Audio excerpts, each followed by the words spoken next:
कृषि के क्षेत्र में नित्य नए नए तकनीकें आ रही है जिससे न सिर्फ किसानों को लाभ हो रहा है बल्कि मार्केटिंग करने वाले लोगों को भी इसमें काफ़ी मुनाफा हो रहा है।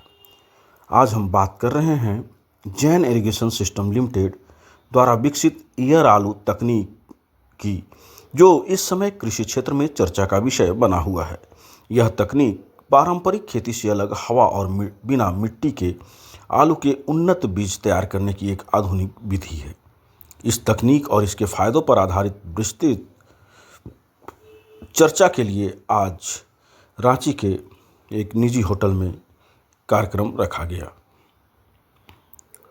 ईयर आलू के मुख्य रूप से टिश्यू कल्चर और एयरोपोनिक्स पद्धति से तैयार किया जाता है।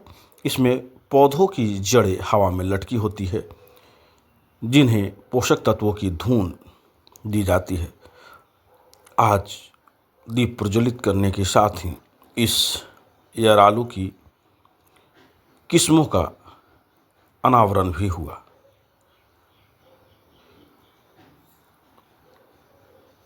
ईयर आलू की विभिन्न श्रेणियां के अनुसार ईयर आलू टिश्यू कल्चर के माध्यम से शुरुआती लैब विकास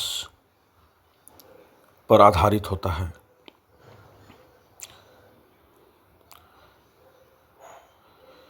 यह तकनीक विशेष रूप से उन प्रगतिशील किसानों के लिए बेहद फायदेमंद है जो आलू की खेती में बीज जनित रोगों से परेशान रहते हैं और अपनी उत्पादकता को दुगना करना चाहते हैं। कंपनी ने जो मीट रखा है क्या है? देखिए सर, पर्पज़ ये है कि हमारे देश में जो आलू का बीज है वो बहुत है। अभी जितना देश की रिक्वायरमेंट है उससे बहुत कम हो रहा है। ऑलमोस्ट 1 मिलियन टन हमारे देश में आलू की आज शॉर्टेज है। आलू के बीज की 1 मिलियन टन मतलब लगभग 10 लाख टन का शॉर्टेज है। और अभी कुछ कंपनियां ही हैं प्राइवेट सेक्टर में जो टिश्यू कल्चर से सीड को मल्टीप्लाई कर रही हैं और क्वांटिटी बढ़ा रही हैं जिससे किसानों को बीज उपलब्ध हो सके। इस क्रम में जैन इरिगेशन जो कंपनी है ये टिश्यू कल्चर की one of the biggest company है। एटलीस्ट एशिया में तो हम 100% श्योर कह सकते हैं कि बिगेस्ट कंपनी है। और हमारी कंपनी को 2017-18 के अंदर सर गुजरात के किसानों ने रिक्वेस्ट किया कि सर आप बनाना में हैं, पोमोग्रेनेट में हैं, मैंगो में हैं, सिट्रस में हैं, तो आप आलू का बीज भी उपलब्ध कराएं। तो इंफ्रास्ट्रक्चर जैन इरिगेशन के पास ऑलरेडी था, तो हम लोगों ने टिश्यू कल्चर से आलू का बीज की शुरुआत करी। और इस समय लगभग हम लोग 17-18 हज़ार टन आलू का बीज टिश्यू कल्चर से पैदा कर रहे हैं। टिश्यू कल्चर में आप जानते हैं कि this is one of the most advance technology है आलू का बीज पैदा करने की। इसमें जहाँ पे कन्वेंशनल मेथड जो सीड प्लॉट टेक्निक था, जहाँ उसमें 7 साल लगते थे आलू को बीज बनाने में, आज वो बीज यहाँ पे इस तकनीक के अंदर 3 साल के अंदर ये बीज बन रहा है। और उसकी क्वालिटी लगभग 99% वायरस फ्री है, डिजीज फ्री है ये बीज। तो इसको किसान लाइक कर रहे हैं। और हमारा जो है ऐसा सोचना है कंपनी को कि ज़्यादा से ज़्यादा अच्छा बीज किसानों को भारतवर्ष में अलग अलग स्टेट में हम लोग दे सकें। सर अभी तक झारखंड प्रदेश सीट की बात करें तो पैडी की सीट की बात करें, पल्स की बात करें या चिल्ली की, मतलब अदर कैश क्रॉप की बात करें तो बहुत सारी कंपनियां वेजिटेबल्स में आ रही है। लेकिन फर्स्ट टाइम देख रहे हैं जैन इरिगेशन हमारे झारखंड प्रदेश में आकर के एक संगोष्ठी का आयोजन किया।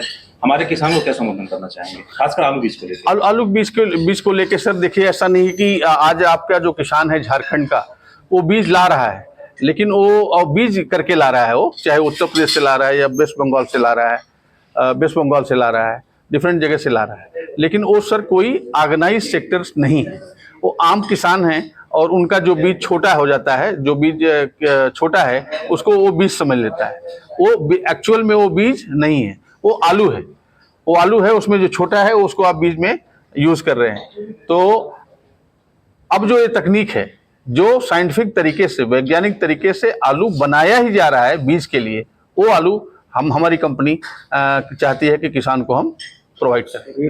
नॉर्मल सीड के अलावा सर आपकी जो एयर आलू है प्रोडक्शन की बात करें तो कितने गुना प्रोडक्शन जब किसानों को ज्यादा मिलेगा, या कॉस्ट ऑफ प्रोडक्शन की बात करें तो क्या लगाता है कि क्या मुनाफा होगा? नहीं, देखिए कास्ट ऑफ प्रोडक्शन तो इसमें कुछ अलग नहीं होगा। कास्ट ऑफ प्रोडक्शन जो पहले किसान आलू में जो खाद पानी लगाता था वही होगा। बात है प्रोडक्शन की। प्रोडक्शन में मेरा सोचना है कि कम से कम दूसरा जो आलू अब तक वो यूज कर रहा है बंगाल का, जो सो कॉल्ड बीज है, कहने के लिए बीज है, और हमारे बीज में लगभग 30 से 40% का फर्क आ जाएगा। प्रोडक्शन जो उसका कल प्रोडक्शन हो रहा था उससे 30 से 40% ज्यादा होगा, और ज्यादा क्वालिटी भी होगी सर। क्वालिटी भी साथ में होगी। आज जो पैदा कर रहा है उसके अंदर छोटा भी है, इतना भी है, इतना भी है, इतना भी है, साथ में उसका शेप अच्छा नहीं है। शेप सर बेडोल है, जल्दी रॉटेज हो रहा है, क्वालिटी उसकी नहीं है। इसके अंदर वो सारी चीज मिलेगी। हाँ जी, मेरा परिचय सर, मेरा नाम वीके सिंह है और मैं इस कंपनी में वाइस प्रेसिडेंट मार्केटिंग के पद पे काम कर रहा हूँ। जिस तरह से किसान आते हैं, आज जिस आलू बीज की बात करें, क्या लगता है झारखंड में कितना स्कोप? आलू का स्कोप झारखंड में बहुत अच्छा है। यहाँ के किसानों को अभी तक बीज अच्छा नहीं मिला है।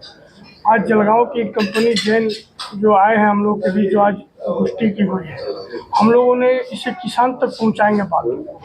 और ये जो नए टेक्नोलॉजी के बीज है, अगर किसान को हम लोग देते हैं तो किसान को यहाँ जैसे सर ने बताया 30 से 40% ज़्यादा पैदा होगा। तो किसान, और क्वालिटी भी होगा, साइज भी होगा, कलर भी होगा, तो किसान को 2 पैसा नफ़ा होगा। तो किसान तो उधर आएंगे ही जहाँ नफ़ा होगा। तो इससे आज की इस गोष्ठी से यही है कि हम लोग को किसान को, जहाँ भी किसान, उनको तो यहाँ तक आवाज़ पहुँचा देना है कि इस बीज के बारे में, जो कि नई टेक्नोलॉजी के बीज आई है, जिसे आपको लगाना है, इससे आपको ज़्यादा मिलेगा। आने वाले दिनों में इस बीज का बहुत ही ज़्यादा प्रचार प्रसार करके लाना है, ताकि किसान, एक एक किसान को पता चल जाए कि नए टेक्नोलॉजी की जलगांव की कंपनी बीज लेके उतरी है बाजार में, जो कि पहला मीटिंग शायद रांची में हो रहा है। मदन प्रसाद, आलू प्याज थोक विक्रेता संघ अध्यक्ष। इस प्रकार झारखंड की परिवेश है या फिर भौगोलिक स्थिति देखा जाए, यहाँ पानी की कमी है, ऐसे में ये बीज इतना लाभदायक होगा। मेरा मानना है, एक व्यापारी होने के नाते मेरा मानना है कि कृषक और व्यापारी एक दूसरे के पूरक हैं। लेकिन वर्तमान की स्थिति को देखते हुए ऐसा लगता है कि जो नई टेक्नोलॉजी आ रही है, कहीं ना कहीं आने वाले हमारा फ्यूचर में ये एक महत्वपूर्ण भूमिका निभाएगी। और जैसे किसान और कृषक और व्यापारी एक दूसरे के पूरक हैं, ये टेक्नोलॉजी भी वो उनका अभिन्न अंग बनेगा। जैसे सर बता रहे हैं कि 40% की बढ़ोतरी है केवल इंटायर एक प्रोडक्शन में, तो ये बहुत बड़ी एक उपलब्धि है। अगर हम लोग मार्केटिंग कॉस्ट देखें, अगर किसान को ज़्यादा फल उसका लाभ मिल रहा है, तो जैसे जैसे हमारे झारखंड में केवल अभी जो हमें कमी दिख रही है केवल जागरूकता का, किसान हमारे जागरूक नहीं हुए हैं। अगर और जिस तरह से ये कंपनी अपने बीज के प्रचार प्रसार कर रहे हैं, तो आने वाले समय में कहीं ना कहीं ये हमारे झारखंड की भौगोलिक दृष्टि जो आप पूछ रहे हैं उसमें एक चेंजिंग का बहुत, जैसे आज हमारे झारखंड में पैडी का केवल एक विकल्प है, किसानों के पास एक पैडी लगा रहे हैं और अपना जीवन व्यापन कर रहे हैं। लेकिन आलू के प्रति उनका झुकाव जिस दिन होगा है भी, लेकिन जानकारी के अभाव में अभी नहीं किसान आगे आ रहे हैं। लेकिन अब जैसे जागरूकता हो रही है, ऐसे बैठकें हो रही हैं, तो किसान आगे आएंगे। और हमारे झारखंड के किसान परिश्रम को देख लीजिए, चाहे समृद्धि के मामले बहुत आगे जाएंगे और बहुत विकल्प है।